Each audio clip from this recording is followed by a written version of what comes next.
অধিকাংশ অভিভাবক যে বিষয়টিতে ভুল করে থাকেন বা অবহেলা করেন তা হলো, শিক্ষার্থী যখন তার বাবা মার কাছে কোন একটি বিষয়ে প্রতিষ্ঠান বা শিক্ষকের ক্ষেত্রে অভিযোগ করে, ওই বিষয়টি তদন্ত না করেই বিশ্বাস করে শিক্ষকের ওপর চড়াও হওয়া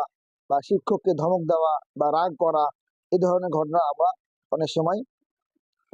ঘটাই বা এই ধরনের পরিস্থিতির শিকার আমরা হই। তো পরে যখন তদন্ত করে জানা যায়, দেখা গেল যে ওই শিক্ষার্থীর দোষ, অথবা শিক্ষার্থী যেইভাবে অভিযোগটা করেছে তার প্রতিষ্ঠান বা শিক্ষকের ব্যাপারে, বিষয়টি এমন নয়, উল্টো বিষয়টি। অথবা এমনও হয় যে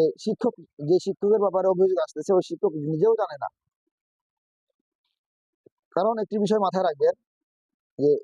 এই শিক্ষার্থীরা অনেক সময় যে কাজটি করে, মানে নিজে বাঁচার জন্য তার বাবার কাছে যেন সে নির্দোষ প্রমাণিত হয়, এই কারণে সে তার দোষটাকে ঢেকে বা ঢাকার চেষ্টা করে এবং শিক্ষককে মানে বিপদে ফেলে দেয় বা ভাসিয়ে দেয়। আবার অনেক সময় আমরা দেখেছি যে শিক্ষকের কাছে সে নির্দোষ প্রমাণিত হওয়ার জন্য বা নিজেকে নির্দোষ প্রমাণ করার জন্য তার পিতামাতার বিরুদ্ধেও মিথ্যা অভিযোগ করে, অনেক ঘটনা ঘটে, অর্থাৎ তার বাবা মা জানেই না বিষয়টি। এই জন্য আমি অভিভাবকদের প্রতি উদাত্ত আহ্বান জানাবো, সবারই ভুল হইতে পারে। কোন একটি বিষয় অভিযোগ আসলেই এটাকে নিয়ে শিক্ষকের প্রতি রাগ করা, ধমক দেওয়া, এই ধরনের কাজ না করে বরং আমরা কি করব, এই বিষয়টি নিয়ে